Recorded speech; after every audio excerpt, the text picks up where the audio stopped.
The gavel's crack silenced the courtroom, but not my brother's smirk.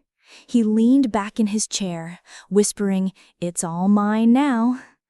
My hands trembled, not from fear, but from the weight of the sealed envelope hidden beneath my jacket. I caught his eye, and for the first time, he flinched. The judge was about to sign away my inheritance when I rose, slid the envelope onto the bench, and said, "Your Honor, I think you've overlooked one final page." My name is Alexandra Hayes. Most people in my family still call me the quiet one, the daughter who never raised her voice, the one who chose discipline over drama. They weren't wrong about the discipline part. I built my life inside the rigid walls of the military academy, rising through ranks while they threw parties with money they hadn't earned. Back home, our estate was more than just bricks and land. It was the weight of generations, passed from my grandfather down to my parents, and now, with my mother gone and my father bedridden, it was supposed to be divided fairly. Supposed to. My brother, Marcus, had always been the golden child. Charming smile, hollow promises. While I was away on deployments, he played the loyal son, whispering into my father's ear, weaving stories about how I'd abandoned the family. By the time I returned, the papers were already drafted, all neatly written in his favor. I still remember the cold marble steps under my boots as I walked inside, my uniform pressed sharp, my hair pinned back. People stared, some with respect, others with pity. To them, I was the soldier daughter coming back too late, outmaneuvered by a brother with clever lies and a greedy lawyer. What they didn't know was that I carried something far heavier than my uniform that day. An envelope my grandfather had left me, sealed for years, with instructions to open only when family turns into enemies. And Marcus had just crossed that line. Marcus and I had never been close. Growing up, we were like two shadows cast in opposite directions, one reaching for light, the other sinking into whatever darkness could give him an advantage. I still remember one winter evening when I was 12. Snow piled against the windows, and I sat by the fire with my grandfather, tracing maps he laid out for me. He tapped my shoulder and said, "Discipline builds kingdoms, Alex. Greed destroys them."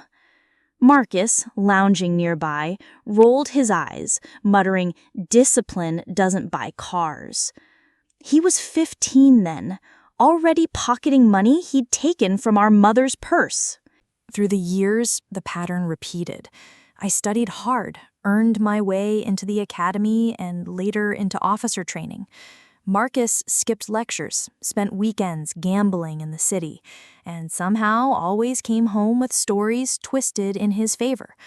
My parents, tired and swayed by his charm, turned blind.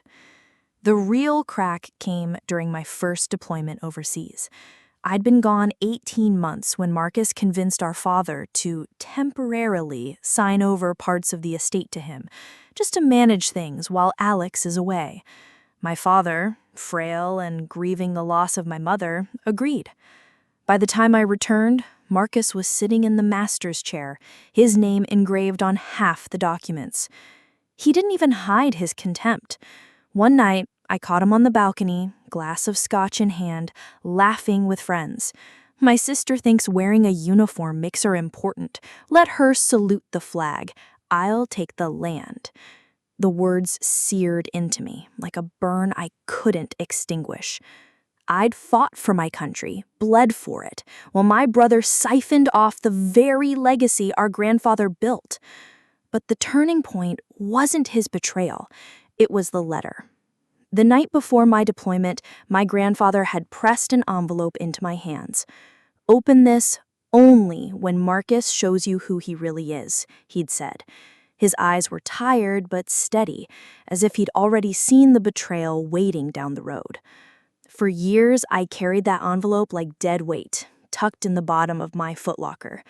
And now, as I stood in the courtroom, watching Marcus smirk, I realized this was the moment my grandfather had prepared me for. Marcus never wasted a chance to remind me of my supposed irrelevance. A week before the court hearing, he cornered me in the hallway of our family estate, the same hall where portraits of our ancestors watched silently from gilded frames. He swirled his drink lazily, eyes glinting with amusement. "You've been gone too long, Alex," he said, voice dripping with false sympathy. "This house, the land, the accounts, they need someone who actually stayed. You think marching around in a uniform gives you a claim?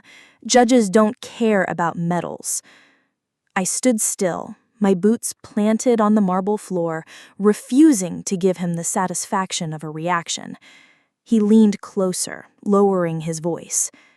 "You should walk away quietly. Sign the waiver. Let me handle the inheritance. Otherwise, you'll regret it." It wasn't a suggestion. It was a threat. The following days, the pressure mounted. His lawyer sent me draft agreements with thinly veiled ultimatums.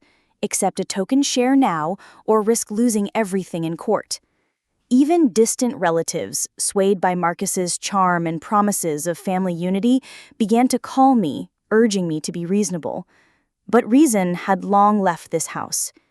I spent sleepless nights pacing my apartment, the envelope from my grandfather resting on the desk like a loaded weapon I hadn't yet dared to open. My thoughts circled endlessly.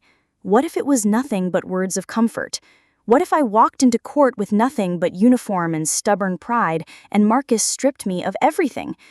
The morning of the trial, Marcus made his final move. As we stepped into the courthouse lobby, he whispered, loud enough for nearby ears to hear, "Don't embarrass yourself, Alex. By the time this is over, you'll have nothing left. Not the land, not the name, not even the respect of this family." Something in his tone, arrogant, absolute, ignited a cold fire in me. For years, I had endured his lies, his manipulation, his easy laughter as he dismantled everything my grandfather built. But now, standing on those stone steps with the weight of my grandfather's sealed words in my pocket, I realized I wasn't walking into that courtroom to defend scraps. I was walking in to end this. That night, I finally broke the seal on my grandfather's envelope. The paper was yellowed, the ink smudged at the corners, but his handwriting was steady, deliberate. For Alexandra, when blood becomes a blade.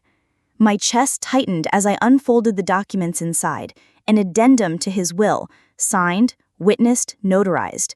It stated clearly that my portion of the estate was not just equal, but controlling. My grandfather, a man who distrusted Marcus's ambition long before I did, had safeguarded my share by placing it under a trust that activated only if Marcus attempted to seize more than his due. I stared at the words until the clock struck midnight. Then, I got to work. First, I contacted Mr. Dorsey, my grandfather's old attorney. He was half retired, but when he saw the documents, his eyes sharpened like steel. "Your brother will try to bury this, but legally, Alex, this is ironclad." Second, I gathered evidence. Marcus had left a trail of arrogance behind him. Signed loan agreements using estate assets as collateral, bank transfers to private accounts, property he'd sold under the table. I spent hours combing through records, piecing together his web of deceit. Each document became a weapon, each inconsistency a bullet I planned to fire when the time came. Third, I rehearsed. I knew Marcus would expect me to lash out emotionally in court, to falter under his lawyer's polished words. Instead, I trained myself the way I had in the academy, calm, precise, unshakable. I practiced my responses in the mirror, voice low and measured, until every phrase carried weight. Finally, I secured witnesses. Two of my grandfather's closest friends, men Marcus had dismissed as old fools, were willing to testify that he had confided his distrust of Marcus, an intention to protect me. I also enlisted the accountant who had resigned quietly after Marcus pressured him to manipulate numbers. They all agreed to stand with me. By dawn, the plan was set. Marcus thought he was dragging me into his arena, a courtroom where he could twist words and smirk his way into victory. But what he didn't realize was that I wasn't stepping into his world. I was bringing him into mine. The military had taught me to prepare, to anticipate, to strike with precision when the enemy exposed a weakness. Marcus's weakness was simple. He underestimated me. As I packed the envelope, the files, and the sworn statements into a neat leather folder, a strange calm settled over me. For the first time in years, I wasn't weighed down by his manipulation. I wasn't the quiet daughter anymore. I was the heir my grandfather had chosen, and Marcus was about to learn what it meant to face someone who had been trained never to lose. The morning of the hearing arrived cold and gray.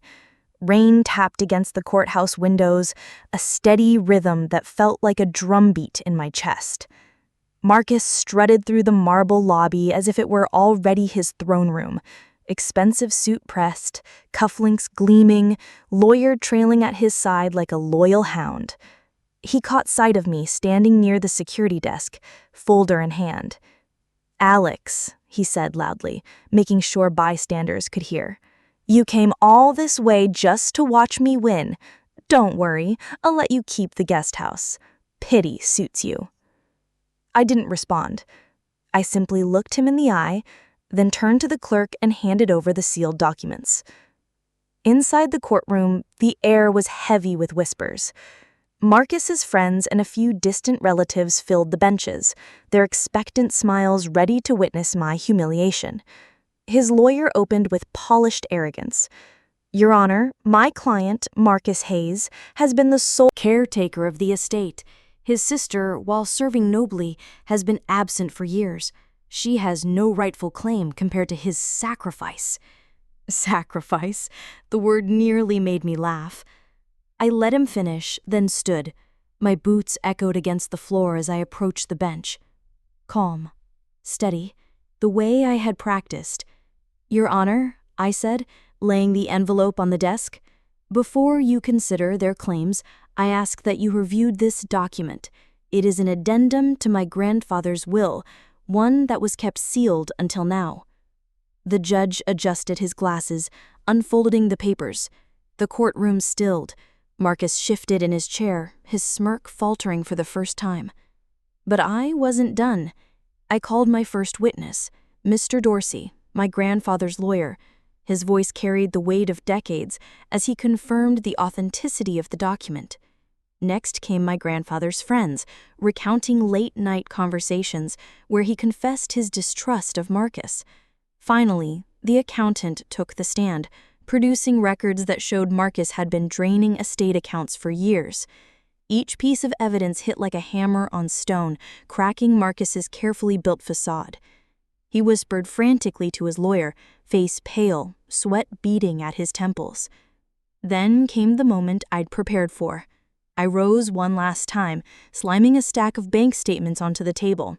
"Your Honor," I said, voice steady, "not only has my brother attempted to seize control unlawfully, he has actively misused the estate for personal gain. The trust my grandfather created was designed for this very reason, to protect the family legacy from greed." A murmur rippled through the room. All eyes turned to Marcus. He slammed his fist on the table. "This is a setup. She's twisting everything." But his voice cracked, betraying him. I didn't raise my voice. I didn't need to. I simply looked at the judge and added, "The truth doesn't need volume. It only needs proof." The judge's gavel struck once, sharp and final. "This court will recess for review, but it seems clear where the evidence points." Marcus's smirk was gone. All that remained was a man cornered, his empire crumbling piece by piece. And for the first time, I allowed myself the smallest smile. When the judge returned from recess, the silence in the courtroom was suffocating. The spectators, once buzzing with anticipation of Marcus's easy victory, now leaned forward in uneasy quiet. Marcus sat rigid, his lawyer whispering frantically in his ear, but his eyes kept darting to me as though I'd transformed into someone he no longer recognized. "Mr. Hayes," the judge began slowly, his tone heavy with finality, "the evidence presented is damning. Misuse of estate funds, unauthorized transfers, and direct violation of your grandfather's trust. This court cannot, in good conscience, honor your claim." The words struck harder than any gavel. Gasps rose from the benches. Marcus shot to his feet, his face blotched crimson. "This is outrageous. She's nothing. A soldier who abandoned her family. Everything she's shown you, it's fabricated." His voice cracked on the last word, and the room erupted in murmurs. I didn't move. I simply reached into my folder one last time. "Your Honor," I said, laying down the final page, "this is my grandfather's personal letter, addressed directly to me. In his own words, he foresaw this day." The judge read silently, then cleared his throat. It states, "Marcus cannot be trusted.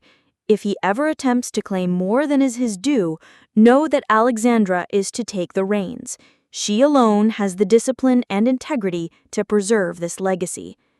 The room fell into stunned silence. Even Marcus's friends looked away, shame flickering across their faces. I stepped forward, my voice calm but cutting. "Marcus, all those years you called me weak, invisible, unworthy, you laughed while I served, while I bled for this country, while you drank away what you never earned.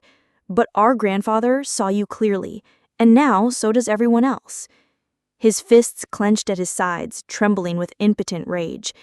"You think this makes you better than me? You think wearing a uniform and waving some papers means you've won?"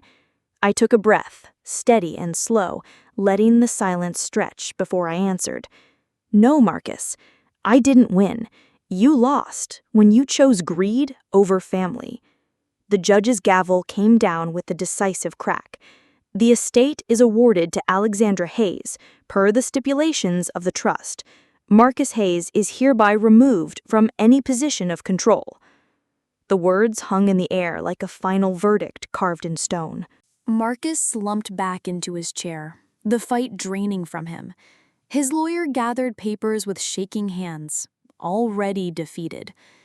Around us, whispers swelled into a tide, shock, admiration, a ripple of respect aimed not at Marcus, but at me. And in that moment, as I stood tall in my uniform, I realized the courtroom wasn't just a battleground for inheritance. It was the stage where years of silence and humiliation were finally broken. For the first time in my life, I wasn't the quiet one in the shadows.